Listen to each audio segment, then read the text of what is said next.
Hey guys, Kenna here.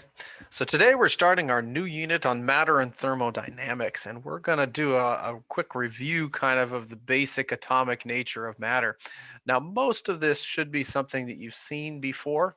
If you've taken IB Chem, then you definitely have seen all this already. None of it's going to be new.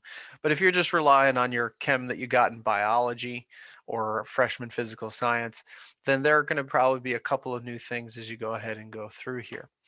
All right, so let's go ahead and take a look at our essential questions.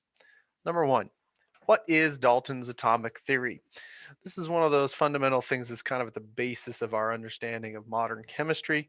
And so it's good to kind of give that background before we go ahead and jump in.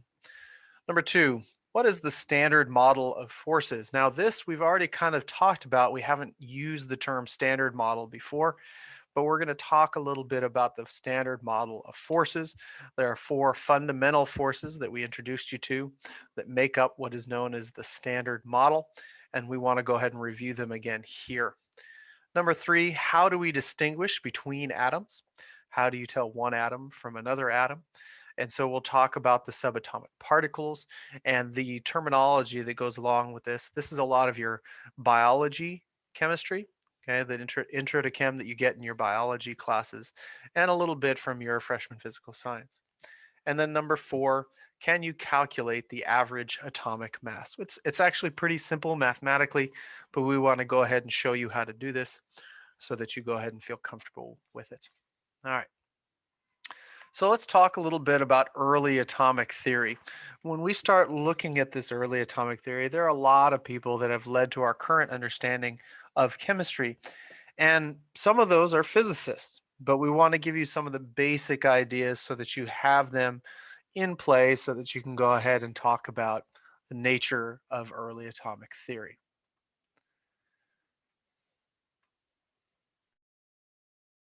Picture an atom. What does it look like? Most likely it will resemble something like this. A fairly large nucleus surrounded by orbiting electrons whizzing around the nucleus. This image is a popular icon of the atom, but it only vaguely represents our current model of what the atom looks like. First, we're going to travel back a little over 2,000 years ago to the times of Aristotle and Democritus. The Greek philosopher Aristotle believed that matter could be divided infinitely without changing its properties. Democritus disagreed. He thought that matter could only be divided until you got to the smallest particle, which he called the atom, coming from the Greek word atomos, meaning indivisible. So who was right? Aristotle was very convincing and did many experiments using the scientific method, so more people believed him. It wasn't till around 2,000 years later, in the early 1800s, when John Dalton came along and disproved Aristotle. Dalton went on to say that matter is made up of tiny particles called atoms that cannot be divided into smaller pieces and cannot be destroyed.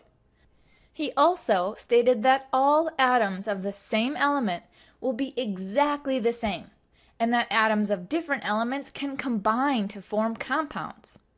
The really awesome thing about Dalton's model of the atom is that he came up with it without ever seeing the atom. He had no concept of protons, neutrons, or electrons. His model was created solely on experiments that were macroscopic, or seen with the unaided eye.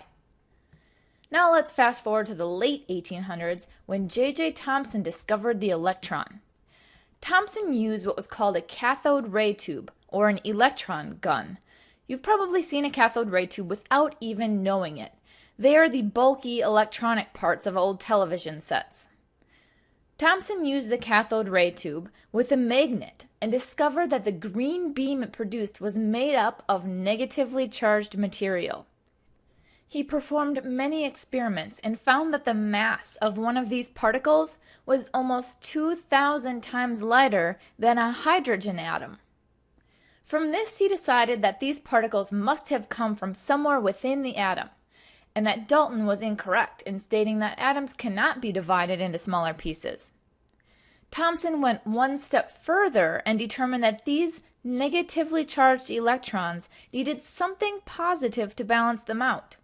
So he determined that they were surrounded by positively charged material. This became known as the plum pudding model of the atom. The negatively charged plums were surrounded by positively charged pudding. A few years later, Ernest Rutherford, one of Thomson's students, did some tests on Thomson's plum pudding model. The members of his lab fired a beam of positively charged particles called alpha particles at a very thin sheet of gold foil. Later on, you'll learn that alpha particles are really just the nuclei of helium atoms. Now, because these alpha particles had so much mass, he fully expected that all of the alpha particles would go right through the thin gold foil. This is because if Thomson were correct about the plum pudding model of the atom, the alpha particles would just go through the positively charged matter and hit the detecting screen on the other side. But something strange happened. Some of the alpha particles went through, and some were deflected by the gold foil and hit the detector in different locations. Some even came straight backwards in the same exact path that they took. Rutherford said this would be as if you fired a 15-inch shell at a piece of tissue paper and it came back and hit you. After this experiment, Rutherford concluded that these alpha particles must have hit something very small, dense, and positively charged in order for them to come straight back. Rutherford claimed that this also shows that the atom consists of mostly empty space, and that all of the positive charge is not evenly spread throughout the atom, but instead squished into a teeny tiny nucleus in the center of the atom. Finally, we will move forward a few more years when Robert Millikan discovers the charge of an electron. He did this using his famous oil drop experiment, where he sprayed charged oil drops between two metal plates. He was able to prevent the oil mist from falling by balancing out the downward gravitational force with electrical force equal to the charge on the oil drop, which caused the oil drop to repel upward. When these two opposing forces balanced out, he could calculate the charge of an oil drop and use a graph to determine how many charged particles were on each drop, and then calculate the charge of each individual particle. These were just a few of the hundreds of scientists that worked hard to further our knowledge and understanding of the atom. It is important to note that our understanding has been an evolving process, including Aristotle and Democritus's opposing views of the atom. Aristotle believing that matter could be divided forever, and Democritus believing that we would eventually get to the smallest particle called the atom. 2,000 years later, Dalton proved Democritus was correct. Shortly after that, electrons were discovered by Thomson, the nucleus was discovered by Rutherford, and the charge of an electron was measured by Millikan. The picture of the atom you had when this lesson started is still flawed when compared to the current view of the atom, which we will discuss in a future lesson. And as scientists uncover more details about the atom, the model we use to describe it will change and become more and more accurate.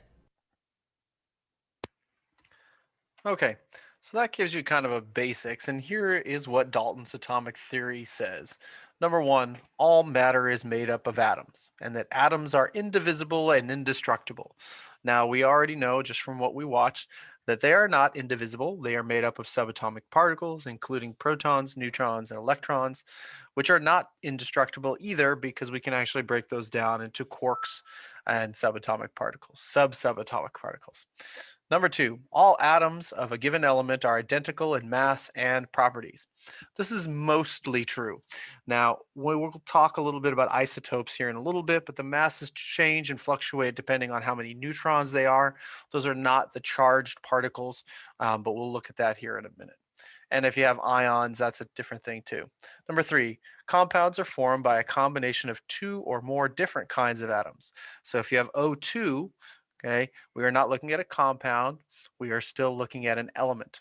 But if you have H2O, this is now a compound. And number four, a chemical reaction is a rearrangement of atoms. So essentially, a chemical reaction to happen, you have to break and reform new bonds. All right, so now we've got an idea of just how this basic history of the atom came to be, and we're still refining it. If you go on to take chemistry, talk about SPDF orbitals, you start looking at the current models of the atom and start looking at how this impacts bonding patterns, whether you get single bonds, double bonds, triple bonds, what that does in terms of active sites for things like proteins and a lot of the biological molecules you talked about in your bio days. Okay, now I'd like you to go ahead and take a little break and go out and watch the Ed puzzle on just how small is an atom. So I'll stop here, go watch that video, then come back and finish where you're at. All right, so pretty interesting when you stop to think about just how much of an atom is empty space. Now, the Rutherford or nuclear model described the atom of tiny, dense, positively charged core, which we now call a nucleus, in which nearly all of the mass is concentrated. And so when you calculate the atomic mass, we usually go ahead and neglect the electrons. It's not that they don't have mass, they're just really small and really light. Okay. When we start looking at the electrons, they circle around it and in what we call the electron cloud. And they actually have orbitals, which you'll get into more detail talking about if you go on to take chemistry. The Rutherford model supplanted the plum pudding model that J.J. Thomson gave us, in which the electrons were embedded in a positively charged atom like plums in a pudding. Okay, Rutherford's model would be supplanted later, soon after its acceptance, due to quantum data. Yeah, quantum mechanics, the basics of which actually go back into the early 1900s. And in 1913, Bohr proposed his quantized shell model to explain how electrons can have stable orbits around the nucleus. Now, when we go ahead and start looking at this, he didn't understand about all of the SPDF orbitals that you'll see in chemistry, but we use the Bohr model actually a lot. Okay, and we start looking at there are two in the innermost orbital, and then you start looking at eight, and so on and so forth. It gets more complicated than that, and if you take chemistry, you'll go over this, but this gives you an idea in terms of where we can store some of this energy as we boost electrons from higher and lower quantum states. Now, all of this plays into part of what we call the standard model. And we've actually already introduced you to the standard model. We just didn't call it that. The standard model explains how the basic building blocks of matter interact. And they are governed by four fundamental forces, which we've already introduced you to. Here are the four fundamental forces at work in the universe. And again, I have put them here in order based on their strength. Number one, we have the strong force. Number two, the weak force. Number three, the electromagnetic force. And number four, the gravitational force. Now, if you remember our discussions before, the strong force and the weak force, these two are found inside the nucleus of atoms. And we haven't really spent much time going ahead and talking about these, nor do we plan to. We'll leave these primarily for your chemistry class, but these have a very limited range, okay? These don't actually go that far. And that's different from these two that we're going to have at the bottom. These are actually infinite in terms of range. And the only one that we've really spent any time on here is the gravitational force, which we talked about in terms of Newtonian gravitation as the force of gravity equals gravitational constant m1 m2 over r squared. And so this kind of ties back into what we did last time. So gravitational force is the weakest because you can actually overcome it yourself, but it's important to recognize that this is part of the standard model. And we will talk about these two, the bottom ones here in class, but we're going to leave the top two to go ahead and have that for your chemistry class. Okay. All right. So when we go ahead and take a look at the standard model, the four forces work over very different ranges and have different strengths. Gravity, obviously the weakest, but infinite range. The electromagnetic force is also infinite range, but it is many times stronger than actually gravity. The weak and strong forces are actually weak and strong nuclear forces and are effective only very short range, but they dominate at the level of subatomic particles. And despite its name, the weak force is actually much, much stronger than gravity, but is weaker in some respects than the other three. And so, whether you think of electromagnetism or the weak nuclear force is weaker, depends on who you're talking to. The strong force, however, is the strongest of all four in all fundamental interactions. And there's a great D News video that goes over this. And so I will link this, and you can go ahead and go watch this. Uh, but this is cool. It kind of gives you some background into the four fundamental forces and what we know about them currently. All right. So if you want to watch it now, you can go watch it now, or you can go ahead and go back and watch it later. We're going to go ahead and move on to distinguishing between atoms. And this all should be review at this point from your biology days. There are four key features that we're going to go ahead and talk about. The atomic number, okay, the mass number, the isotope, and the atomic mass. Now, when we start looking at these are based off the subatomic particles. The first thing we need to know is the protons are the positive charge. And for what we're going to go ahead and cover in this class, I'm not really going to write out the word proton. I may in some of the homeworks and stuff, but that's not typically what I do. We will primarily go ahead and use the symbol here, which is going to be the P plus. These are positive in charge, and based on the color, I tried to color code it. These are the ones found inside the nucleus. You can see they have a little plus sign on them. Next is the neutrons. The symbol we typically use is N naught. This has no charge, and these are represented by the N inside the nucleus. And then lastly, we have the electrons, which is E minus, which has a negative charge, and these are found in the electron cloud. So these are our three fundamental particles that we go ahead and take a look at, and they can actually tell us the atomic number, the atomic mass, these things that we've been asking about on the previous slide. So let's take a look. All right, so let's start with an atom of carbon. Now, one other thing that's attached here is your periodic table. You might take a look at it. So we have a setup in our periodic table where you have a little number at the top. It's actually bigger than the atomic mass at the bottom. And this represents the atomic number. So for carbon, the atomic number is 6. Well, what does that mean? Well, that means there are 6 protons in a carbon atom. And this is always going to be true. I don't care how far you go in chemistry, carbon always has 6 protons. That's a defining characteristic of what makes carbon carbon.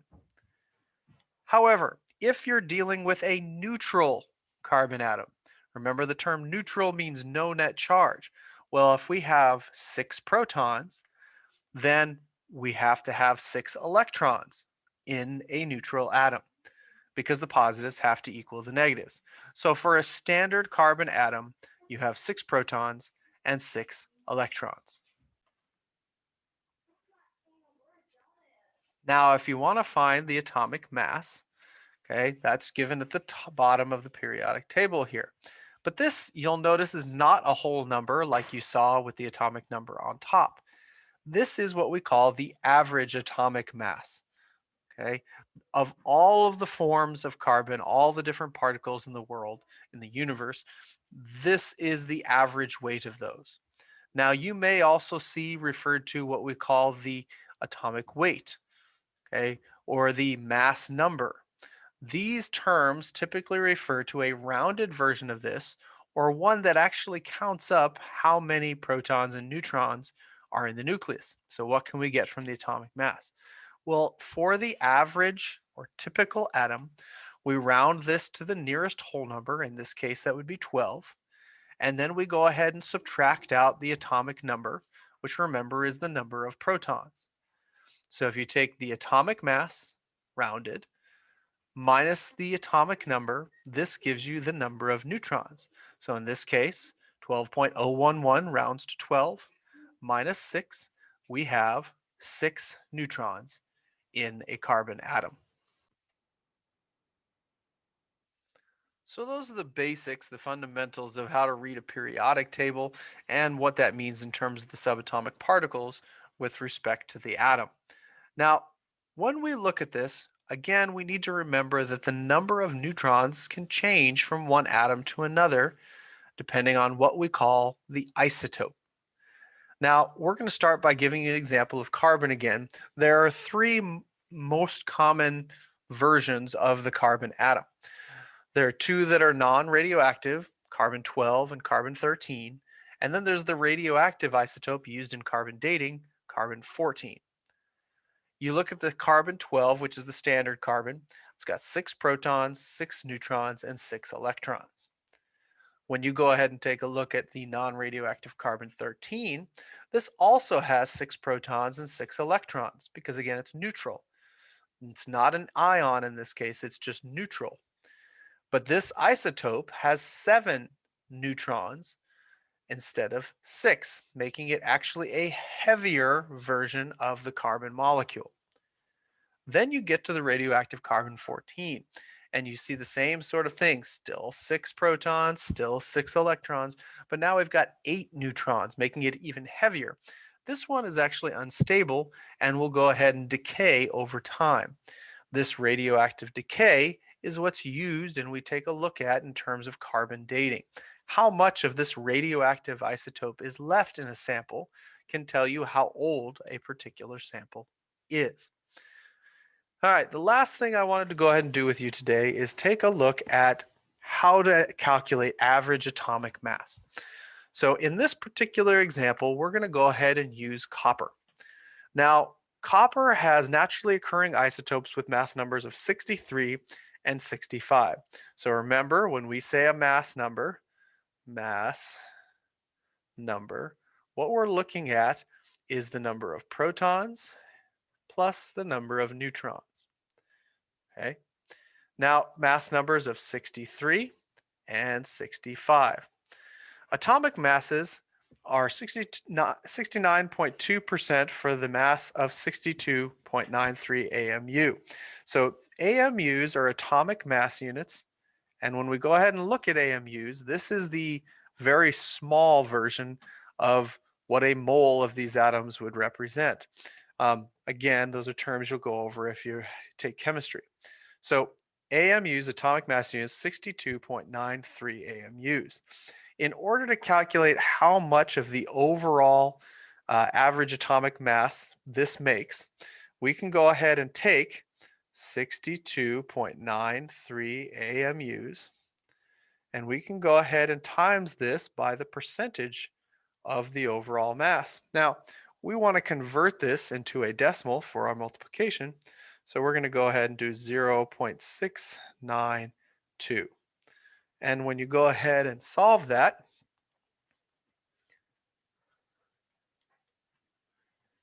you end up with 43.54765. So let's go ahead and write that out here. We've got 43.55 AMU. Okay. And then we go ahead and do the same thing for the other one. This one, however, has a mass of 64.93 AMU. And we only make up 30% of the overall for the atom, 0.308.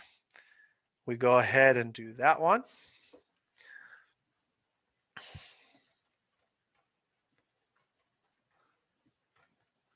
And that gives us 19 let's just round it to 20. Okay, AMU. And then we're simply going to go ahead and add these together to end up with our final. So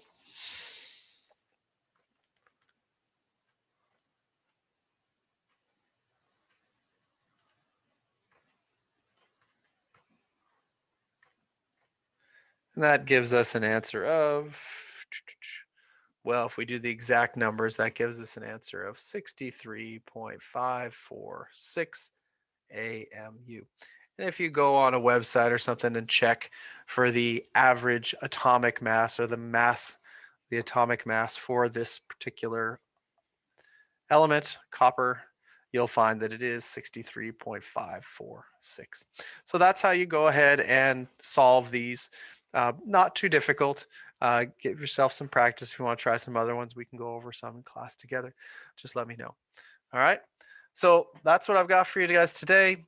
I hope you understand this. Have a great rest of your day. Stay healthy, stay safe, and we'll talk to you soon. Take care of yourselves. Bye bye.